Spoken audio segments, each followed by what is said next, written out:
Liberty Tamil நேயர்களுக்கு வணக்கம். இன்றைய நேர்காணலில் நாம் சந்திக்க இருப்பவர் தமிழ்நாடு காங்கிரஸ் கட்சியின் செய்தி தொடர்பாளர் இனியன் ராபர்ட் அவர்கள். வணக்கம் சார்.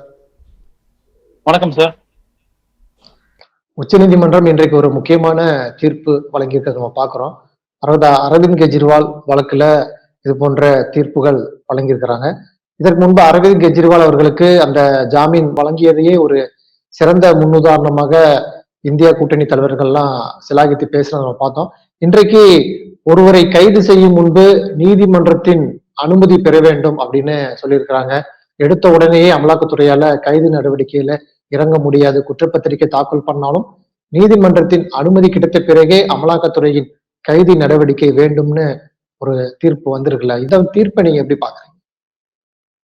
இல்ல, உண்மையிலேயே வரவேற்க வேண்டிய ஒரு தீர்ப்பு தான் இது. ஏன் அப்படின்னா, உங்களுக்கு இந்த அமலாக்கத்துறை கடந்த 10 ஆண்டுகள்ல செஞ்ச அராஜகம் இல்ல, அது சொல்லி மாளாது. அவ்வளவு அராஜகத்தை 10 ஆண்டுகள்ல பண்ணியிருக்காங்க. பிஜேபி தன்னுடைய அரசியல் எதிரிகளை, தனக்கு வேண்டாதவங்களை, விரும்பாதவங்களை இந்த இடி பயன்படுத்தி அவங்களை மிரட்டுறது, கைது செய்வது வரைக்கும் போயிருக்கிறாங்க. இப்ப நீங்க பார்த்தோம், ஹேமந்த் சோரனும் அரவிந்த் கெஜ்ரிவால் எல்லாருமே இந்த பிஎம்எல்ஏ மணி லாண்டரிங் ஆக்ட்ல தான் கைது செய்திருக்கிறாங்க. அதுல அடிப்படை முகாந்திரமே இல்லாம கூட பல வழக்குகள் பதிவு செய்யப்பட்டிருக்கின்றன. குறிப்பாக சொல்லணும்னா, காங்கிரஸ் கட்சியினுடைய நேஷனல் ஹெரால்டு வழக்குல கூட அதுல அடிப்படை முகாந்திரமே இல்லாம தான் இடி இது கேஸ் ஃபைல் பண்ணாங்க. இப்போ உதாரணத்துக்கு சொல்லணும்னா, இந்த மணி லாண்டரிங் பண பரிவர்த்தனை நடந்திருந்தா தான் இடியால உள்ளே வரவே முடியும். ஆனால் நேஷனல் ஹெரால்டு வழக்குல பண பரிவர்த்தனை நடக்கவே இல்லை. அது நடந்த எல்லாமே உங்களுக்கு ஷேர்ஸ் தான், பங்குகளை தான் பரிவர்த்தனை நடந்துச்சு அன்னைக்கு. ஆனா அந்த அந்த முகாந்திரம் இல்லாத வழக்கை கூட எடுத்து நடத்துச்சு இந்த இடி. அப்போ இந்த தீர்ப்பு நிச்சயமா நம்ம வரவேற்கும். இப்போ செக்ஷன் 19, இந்த பிஎம்எல்ஏல செக்ஷன் 19 தான் கைது குறித்து பேசுது. அப்ப அந்த அடிப்படையில உங்களுக்கு நீங்க சார்ஜ் ஷீட் போட்டாலும் கூட நீதிமன்றத்தினுடைய ஒப்புதலோட தான் நீங்க கைது பண்ணும் என்பது இந்த ஈடியினுடைய ஏதச்ச அதிகாரத்தை கொஞ்சம் குறைச்சிருக்கு நாங்க புரிஞ்சுட்டு இருக்கோம். உண்மையிலே காங்கிரஸ் கட்சி இதை வரவேற்கும் நாங்க நினைக்கிறோம்.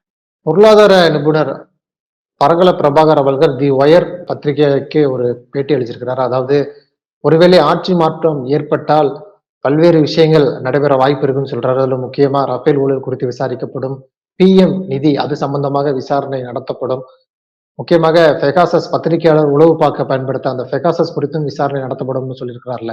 இது மாதிரியான கருத்துக்களை நீங்க எப்படி பாக்குறீங்க? இல்ல, உண்மையிலேயே வரவேற்க வேண்டிய ஒன்றுதான். எங்க தலைவர் ராகுல் காந்தி இது குறித்து பேசியிருக்கிறார்.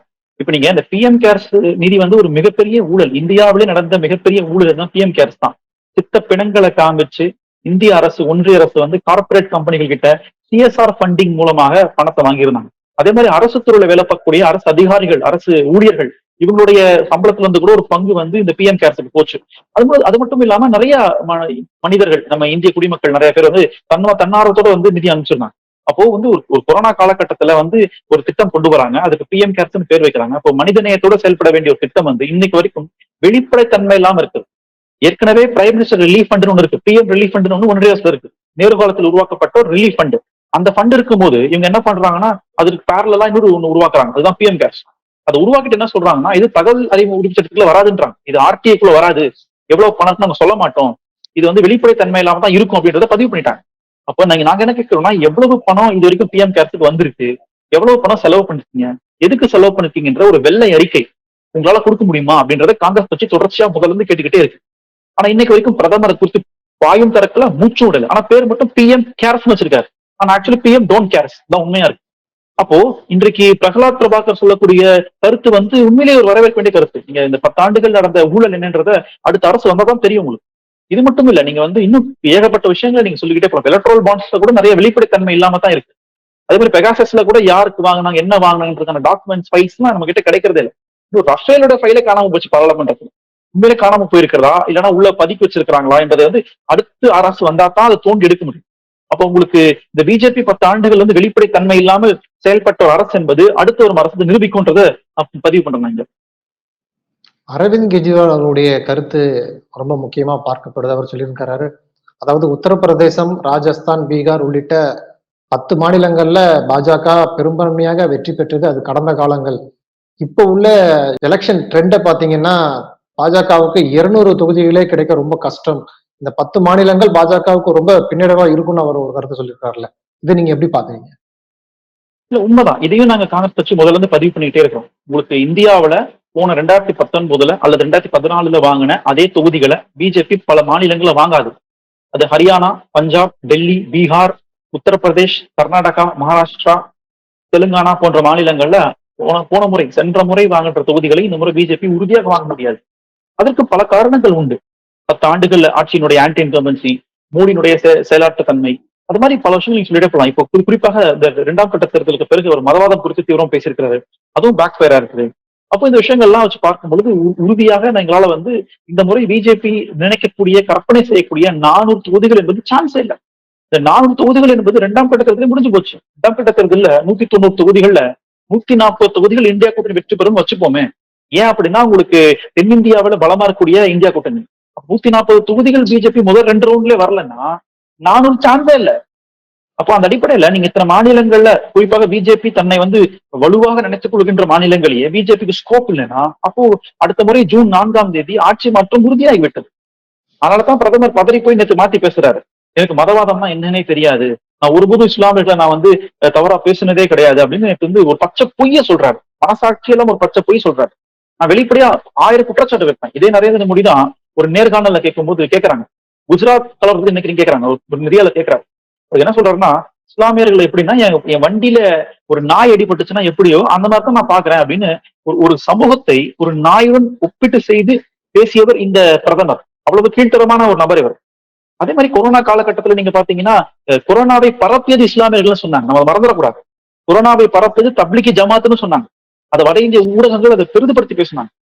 அப்போ இன்னைக்கு யோசிச்சு பாருங்களேன், கொரோனாவை பரப்பது இஸ்லாமியர்களா? இந்தியாவுல உலகம் முழுக்க பல நோய் அது. அப்போ நீங்க அந்த அந்த ஒரு நாள்ல எவ்வளவு பெரிய ஒரு பொய்யை பரப்பிருக்காங்க. அப்ப அன்னைக்கெல்லாம் பிரதமர் வாயை மூடிட்டு இருந்தாரு. இவர் வந்து மதவாதத்துக்கு எதிரானவரா?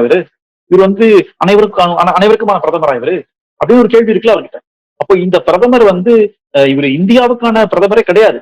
ஏன்னா இந்தியாவில வாழக்கூடிய பெரும்பான்மை மக்கள் 80 விழுக்காட்டுக்கு மேல இருக்கும் மக்கள் இந்தியாவுல சமத்துவம் வேணும்னு நினைக்கிறவங்க. ஒரு 10% தான் சங்கி இருப்பான். அவனுக்கு வந்து ஒரு இன்செக்யூரிட்டில வாழ்ந்துன்னு இருப்பான். அவன் வந்து பாத்தீங்கன்னா சண்டை வரணும், சண்டை போடணும், இஸ்லாமியர்கள் படையெடுத்தாங்க அப்படின்னு கத்துக்கிட்டே இருப்பாங்க. ஆனா பெரும்பான்மை மக்கள் அண்ணன் தம்பியா பாருன்னு ஆசைப்படுறாங்க, சமத்துவமா இருக்கும்னு நினைக்கிறாங்க. அந்த சமத்துவம் தான் இந்தியாவுடைய பலமே. அந்த சமத்துவம் இருக்கிறது அவங்களுக்கு பிடிக்கல.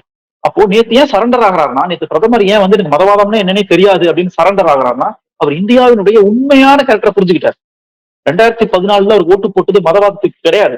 2014 ஓட்டு போட்டது வளர்ச்சின்னு பேசினதுனால, முன்னேற்றம்னு பேசினதுனால, வேலை வாய்ப்புன்னு பேசினதுனால, ஊழல்னு பேசினதுனால, கருப்பு பணத்தை மீட்டு கொண்டு வருவேன்னு சொன்னதுனால ஒரு மதவெறிக்கு ஓட்டு போடல. இன்னைக்கு மதவெறியை அவுத்து விட்டு இருக்காங்க. அது பேக் ஃபயரா இருக்கு அவங்களுக்கு. அப்போ 3ஆம் கட்ட 4ஆம் கட்ட தேர்தலில் மதவெறிக்கு வந்து செல்லா காசாகி விட்டது தெரிஞ்ச உடனே வந்து என்ன பண்றவன், நான் வந்து மதசார்பற்றவன், நான் வந்து அப்படி இப்படின்னு பில்டப் பண்றேன். இதை இந்திய மக்கள் நம்புறதுக்கு யாரும் தயாரா இல்ல. அவர் யாருன்னு எல்லாருக்கும் தெரியும். ஆனா பாஜக ஒரு புதுவிதமான யுக்தியை இந்த தேர்தல்ல பயன்படுத்திக்கிறதா சொல்றாங்க. அதாவது 435 பேர் போட்டியிடுறாங்க. அதுல 106 பேர், கிட்டத்தட்ட 24% பேர் வந்து வேறு கட்சியிலிருந்து வந்தவங்க, வேறு கட்சியில வெற்றி பெற்று வந்தவங்களை கட்சியில இணைத்து பாஜக வேட்பாளர்களாக நிப்பாட்டி இருக்கு. ஏன்னா பழைய வேட்பாளர்கள் நின்றா வெற்றி பெற முடியாதுன்னு தெரிஞ்சுதான் இது போன்ற யுக்தியை அவங்க கையாளுறாங்கன்னு சொல்றாங்க. இது கை கொடுக்கும்னு நினைக்கிறீங்க அவங்களுக்கு? இல்ல என்னன்னா, பிஜேபிக்குன்னு சொல்லிக் கொள்ளும் அளவிற்கு தலைவர்களே கிடையாது. அவங்க தலைவர்கள் எல்லாம் யாருன்னு பாத்தீங்கன்னா, இந்திய தேசிய சுதந்திரத்துக்கு எதிராக நின்னவங்க, வெள்ளக்காரங்களுக்கு ஆதரவா நின்னவங்க. அந்த கால சுதந்திரத்துல திராவிட இயக்கம் சமூக நீதிக்கு போராடுச்சு, கம்யூனிஸ்ட் இயக்கம் பொருளாதார நீதிக்கு போராடுச்சு, காங்கிரஸ் கட்சி அரசியல் நீதிக்கு போராடுச்சு, இந்த ஆர்எஸ்எஸும் இந்து மகா சபை என்ன நீதிக்கு போராடுச்சு? அது பார்ப்பன நீதிக்கு போராடுச்சு, மனு நீதிக்கு போராடுச்சு. அந்த மனு நீதியை தூக்கி பிடித்தவர்கள் தான் பிஜேபியினுடைய உண்மையான தலைவர்கள். அவங்களை தூக்கி கொண்டாடுறதுக்கு எங்களால முடியுதா? சுபாஷ் சந்திர போஸ் கொண்டாடுறாங்க. சுபாஷ் சந்திர போஸுடைய முதல் எதிரி ஆர்எஸ்எஸ் தான். பட்டேலை கொண்டாடுறாங்க. பட்டேல் தான் ஆர்எஸ்எஸ் தடை செஞ்சது. இன்னைக்கு காந்தியை கொண்டாடுறாங்க. காந்தி சுட்டதை இவங்க தான். அது மாதிரி தான் என்ன பண்றாங்கன்னா, மாற்றுக் கட்சியில் இருக்கக்கூடிய எல்லா தலைவர்களையும் வேட்பாளர்களையும் விலைக்கு வாங்குறது, அங்கிருந்து எம்எல்ஏ விலைக்கு வாங்குறது, அப்படி எல்லாம் விலைக்கு வாங்கி ஓட்டுருந்தாங்க படத்தை. இப்ப கடைசியா நீங்க சொல்றபடி 24 விழுக்காடு வேட்பாளர்கள், அவங்களுடைய வேட்பாளர்கள் 24 விழுக்காடு வேட்பாளர்கள் பிஜேபி சொந்த கட்சி வேட்பாளர்களே கிடையாது. பணம் கொடுத்து வந்தவங்களா இருப்பாங்க, பதவி காமிச்சு வந்தவங்களா இருப்பாங்க, அவங்க நிக்க வச்சிருக்காங்க. இப்ப என்னன்னா, இதே வேட்பாளர் தான் மாட்டு கட்சி ஓட்டு கேட்டிருப்பாரு போன எலெக்ஷன்ல. நீங்க திருப்பி போய் தாமரச்சந்த் ஓட்டு கேட்டாருன்னா மக்கள் காரி தூக்க மாட்டாங்க அவங்கள. மக்கள் ஏன் போன எலெக்ஷன்ல வந்து நீ அந்த கட்சிக்கு ஓட்டு கேட்ட, இன்னைக்கு வந்து பிஜேபி ஓட்டு கேட்கிற அப்படின்னு யூபிலையும் தெலுங்கானாலையும் அதிகமான வேட்பாளர் போனது ஆந்திராவில போயிருக்காங்க. அதிகமான வேட்பாளர்கள் மாட்டு கட்சிகள் வந்து பிஜேபிக்கு போனது ஆந்திர பிரதேசல. அப்போ அங்க மக்கள் காரி துப்ப மாட்டான்.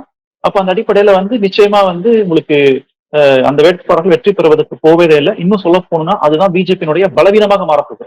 அது பலம் அல்ல, பலவீனம். நீங்க சொன்னது போல பல்வேறு இடங்கள்ல எதிர்ப்புகளையும் நம்ம பாக்குறோம். உதாரணமா மகாராஷ்டிராவில மோடி அவர்கள் பிரச்சாரம் பண்றாரு, அங்க இருக்கக்கூடிய விவசாயிகள் வந்து பல்வேறு கேள்விகளை மோடியை நோக்கி கேட்கிறாங்க. அவரு அந்த நிலையை புரிந்து கொண்டு ஜெய் ஸ்ரீராம் அப்படின்னு சொல்லிட்டு கடந்து போறாரு. ம்ஹ்ம். ஸ்மிருதி இரானி அவங்களுக்கு எதிராகவும் ராஜ்புட் சமூக மக்கள் வந்து ஒன்றிணைந்து பாஜகவுக்கு எதிராக நாங்க ஓட்டு போட மாட்டோம்னு சொல்லி அவர் பிரச்சாரத்தை முன்னெடுக்கிறாங்க. இது போன்ற நிகழ்வுகள்லாம் நீங்க எப்படி பாக்குறீங்க? அதாவதுல இந்தியாவுல பிஜேபி தோற்பதற்கு 3 பேர் காரணமா இருக்காங்க. ஒண்ணு திராவிட அரசியல், இன்னொன்னு ராஜ்புட் அரசியல், 3வது விவசாயிகளோட போராட்டம். இந்த 3 தான் பிஜேபி தோற்பதற்கு மிகப்பெரிய காரணமாக இருக்கிறது. இந்த 3த்தையும் காங்கிரஸ் இந்தியா கூட்டணி ஒருங்கிணைத்து இருக்கிறது. அப்படிதான் நீங்க பார்க்கணும். மறைமுகமாகவும் நேரடியாகவும். அந்த அடிப்படையில உங்களுக்கு விவசாயிகளுடைய போராட்டம் நடந்து கொண்டிருக்கிறது டெல்லியில. இவர் எங்க போறாரு? மகாராஷ்டிராக்கு போறாரு. மகாராஷ்டிரால என்சிபி தேசியவாத காங்கிரஸ் அடிப்படையில ஒரு விவசாய கட்சி. சிவசேனா அங்கு மகாராஷ்டிரா இருக்கக்கூடிய பிற்படுத்தப்பட்ட கட்சி. அங்க அந்த பிற்படுத்தப்பட்ட சமூக சார்ந்த எல்லாருமே வந்து விவசாயிகள் அடிப்படையில். அப்போ காங்கிரஸ் கட்சியும் அங்க இருக்கிறது. காங்கிரஸ் என்சிபி உங்களுக்கு சிவசேனா சேரும் பொழுது அங்குள்ள பிற்படுத்தப்பட்ட விவசாய குடிமக்களினுடைய இயக்கமாக அது உருவாகி இருக்கிறது. அப்ப 48 தொகுதி மகாராஷ்டிரால இருக்குதுன்னா மும்பையை தவிர்த்துட்டு, மும்பை சுத்தி இருக்கிற 10 தொகுதியை தவிர்த்துட்டு, மும்பையில தான் பாலிவுட் இருக்காங்க. உங்களுக்கு வந்து இந்த ஸ்டாக் மார்க்கெட்ல ட்ரேட் பண்றவங்க இருப்பாங்க. இந்த மாதிரியான பெரும் பணக்காரர்கள் எல்லாம் வசதி படைச்சவங்க அவங்க எல்லாம் இருப்பாங்க. அவங்க எல்லாம் பிஜேபி ஓட்டு போடுவாங்க எப்பவுமே. உயர் சாதி சமூக சார்ந்தவங்க எல்லாம் இருக்காங்க. பட் அந்த மும்பையை தாண்டி வெளியில வந்துட்டீங்கன்னா உங்களுக்கு 38 தொகுதி வந்து பிஜேபிக்கு எதிராக நிக்கிறது. அதுதான் வந்து இந்த மோடிக்கு எதிரான கோஷமாக இருக்கு. நான் என்ன கேட்கிறேன், ஐயா பசிக்குது அப்படின்னு சொன்னா ஜெய் ஸ்ரீராம், ஐயா வேலை இல்லைங்க ஐயா அப்படின்னு சொன்னா ஜெய் ஸ்ரீராம், ஐயா எனக்கு உடம்பு சரியில்லைங்க ஐயா மாத்திரை கொடுங்க ஐயா, கொரோனாக்கு ஒரு ஊசி போலாம் ஜெய் ஸ்ரீராம். எல்லாத்துக்கும் ஜெய் ஸ்ரீராம் தீர்வா இருக்குமா? அப்போ இந்த அரசு வந்து எல்லா பிரச்சனைகளையும் மறக்கடிப்பதற்கு, மக்களை முட்டாளாக்குவதற்கு மதத்தை பயன்படுத்துறாங்க.